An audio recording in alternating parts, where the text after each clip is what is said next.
రాష్ట్రంలో కాంగ్రెస్ పార్టీ మేము 6 గ్యారంటీలతోని ఈ రాష్ట్రంలో ప్రజలందరికీ కూడా ఊరట కలిగిస్తామని పచ్చి అబద్ధాలు చెప్పిన కాంగ్రెస్ పార్టీ అలా మరి తెలంగాణ సచివాలయంలో కొలువు తీరింది మిత్రులారా. 2,500 రూపాయలు ప్రతి మహిళకి ఇస్తామన్నారు.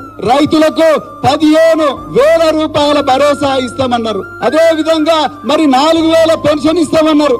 ఇంకెన్నో కపటపు వాగ్దానాలు చేసిండ్రు. విద్యార్థులకు విద్యార్థి భరోసా అన్నారు. మరి వస్తున్నాయా మిత్రులారా? ఇవన్నీ కూడా రావట్లేదు. కరెంటే పోతా ఉన్నది. నీళ్లు లేక రైతన్నలు కన్నీరు మున్నీరుగా విలపిస్తున్నారు. వాళ్ళ కన్నీళ్లు తుడిచే నాదుడు లేడు. అడిగిన వాళ్ళందరి మీద కేసులు.